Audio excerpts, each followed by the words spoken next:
Part 2 प्रदूषण। पिछली कक्षा में मैंने आपको यह पाठ का आधा भाग पढ़ा दिया था। आज मैं इस पाठ का शेष भाग पढ़ाऊंगी। हवा के बाद हमारी दूसरी आवश्यकता है पानी। हवा तो हमारे लिए बहुत जरूरी है ही, लेकिन इसकी दूसरी आवश्यकता क्या है? पानी। पानी भी अब शुद्ध नहीं मिलता, जबकि सभी जीव जंतुओं और पेड़ पौधों को शुद्ध पानी ही चाहिए। यह सभी जानते हैं कि नदी में यदि एक स्थान का पानी दूषित हो जाता है तो पूरी नदी का पानी प्रदूषित हो जाता है। आज हमारा मौसम चक्र अनिश्चित सा हो गया है। कभी कभी जब फसल पक जाती है तब मूसलाधार वर्षा हो जाती है, जिससे अनाज को घर तक लाना असंभव हो जाता है। अधिक गर्मी पड़ने तथा समय से मानसून न आने को भी प्रदूषण से जोड़ा जा रहा है।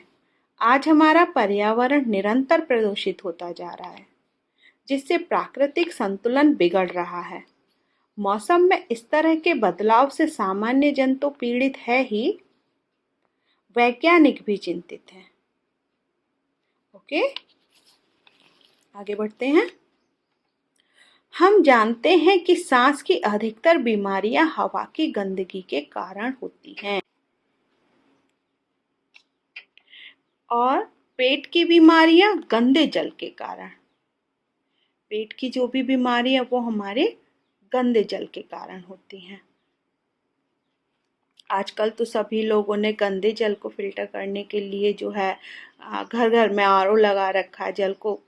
और वैसे सबसे अच्छा उपाय है कि आप जल को उबाल कर पिएं।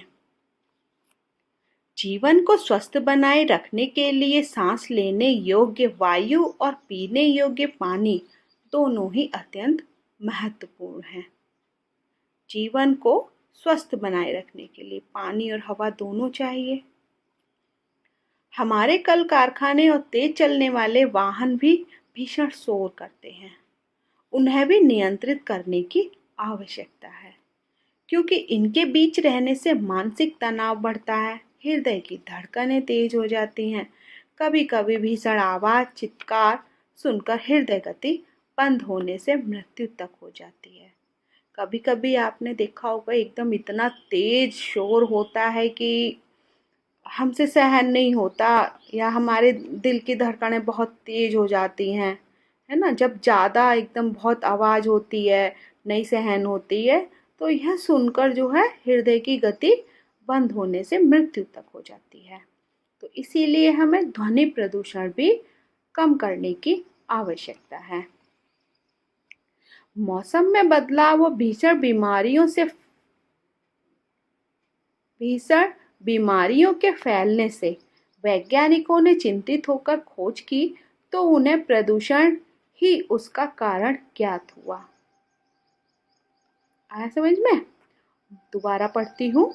मौसम में बदलाव और भीषण बीमारियों के फैलने से वैज्ञानिकों ने चिंतित होकर खोज की, तो उन्हें प्रदूषण ही उसका कारण ज्ञात हुआ। प्रदूषण की यह समस्या विश्वव्यापी है। प्रदूषण की यह जो समस्या है पूरे विश्व में है। विकसित देशों में बड़े पैमाने पर कल कारखाने और तेज वाहनों के कारण प्रदूषण बढ़ता जा रहा है। इसीलिए विश्व के देश मिलजुल कर प्रयत्न कर रहे हैं कि जितनी जल्दी हो सके प्रदूषण को नियंत्रित किया जाए। जोहान्सबर्ग में सन 2002 ईस्वी के अगस्त माह में धरती को प्रदूषण से बचाने के लिए पृथ्वी सम्मेलन का आयोजन हुआ। उसमें प्रदूषण की समस्या पर चिंता व्यक्त की गई। प्रदूषण की मात्रा यदि इसी गति से बढ़ती रही तो वह दिन दूर नहीं जब हमारी सुंदर सलोनी धरती से जीवन ही लुप्त हो जाएगा। समझ में आया बच्चों? अगर हमारी धरती पर इसी प्रकार से प्रदूषण बढ़ता रहा तो बीमारियां फैलेंगी, है ना, और बहुत सारे रासायनिक गैसें फैलेंगी। तो मतलब यहाँ जीवन बहुत मुश्किल हो जाएगा। आगे बढ़ते हैं। बढ़ते हुए प्रदूषण पर नियंत्रण पाने का मतलब यह कदापि नहीं कि हम कल कारखानों को बंद कर दें, यातायात के साधनों का उपयोग न करें और पाषाण युग में लौट जाएं तथा विज्ञान के चमत्कारों और प्रौद्योगिकों की करामातों को ताक पर रख दें। वास्तव में समस्या का हल निरंतर हो रहे विकास को रोकने में नहीं, बल्कि युक्ति संगत समाधान खोजने में है। ऐसा भी नहीं है कि हम कल कारखानों को बंद कर दें, यातायात के साधनों का उपयोग ना करें। यातायात के साधन जैसे बस, ट्रक या जो भी सामान को इधर उधर ले जाने वाले वाहन हैं, पोत हैं, विमान हैं, ट्रेन गाड़ी हैं, ऐसा भी नहीं हो सकता कि हम इन्हें बंद कर दें, पाषाण युग में लौट जाएं। पाषाण युग में मतलब जहाँ पर इस तरीके की सुख सुविधाएं नहीं होती थी। यह तो विज्ञान के चमत्कार है। ऐसा भी नहीं हो सकता जो भी वैज्ञानिकों ने खोज की है या जिन उद्योगों से नए नए आविष्कार किए हैं उनको हम ताक पर रख दें मतलब एक तरफ कर दें, ऐसा भी नहीं हो सकता। इसीलिए हम प्रकृति से तालमेल रखें,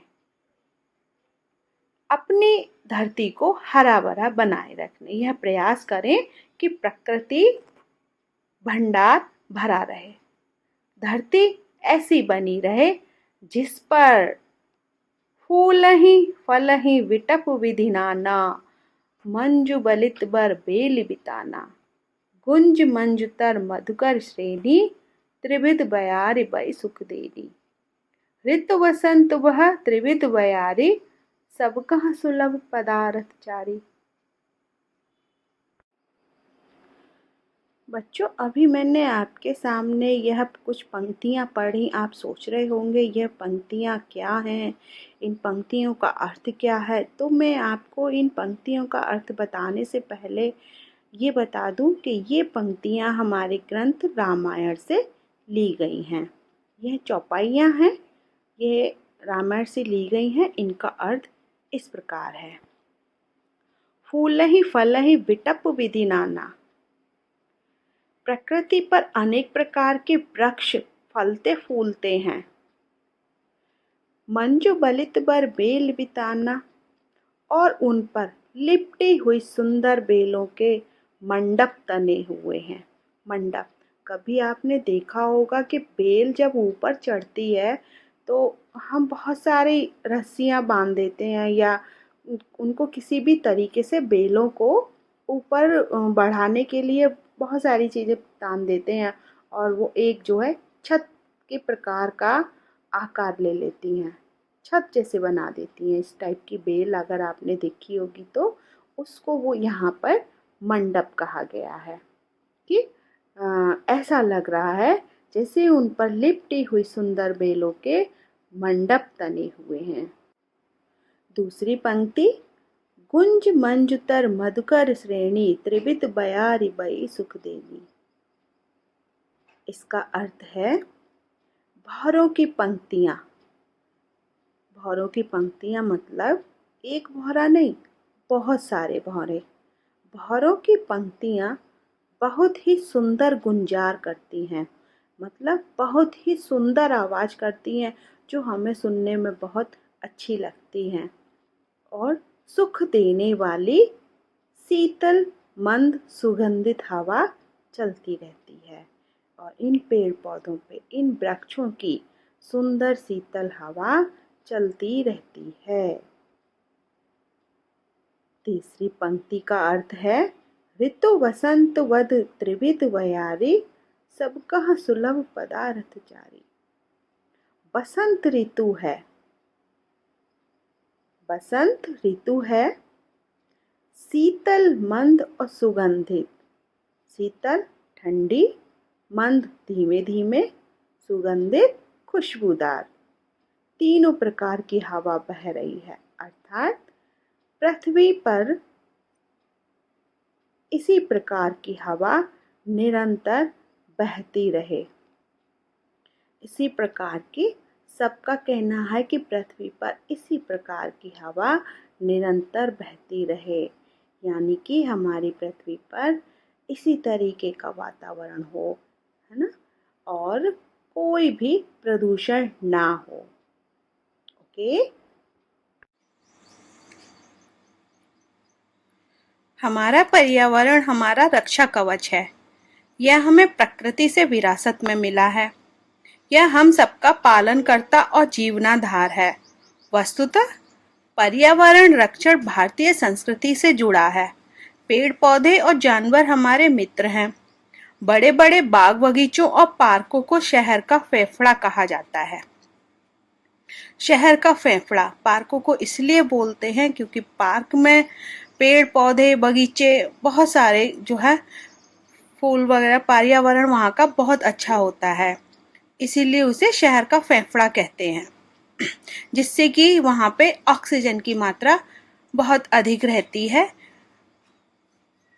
जैसा कि आप जानते हो कि हमारा शरीर कार्बन डाइऑक्साइड छोड़ता है और पेड़ ऑक्सीजन छोड़ते हैं, तो वो कार्बन डाइऑक्साइड को ग्रहण करते हैं और ऑक्सीजन हमको देते हैं।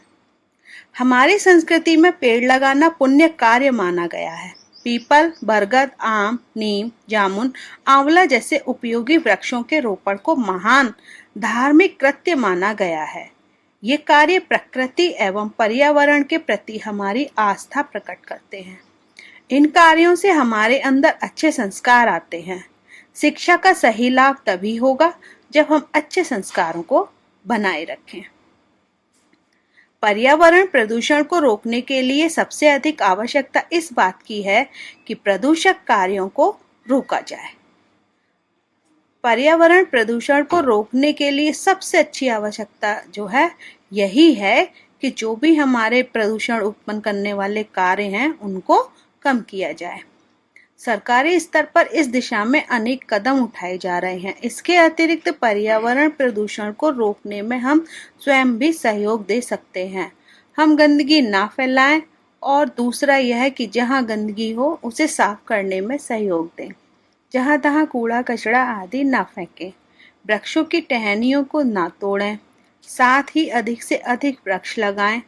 इससे वृक्षों की संख्या भी बढ़ेगी और वन महोत्सव के उद्देश्य भी पूरे होंगे।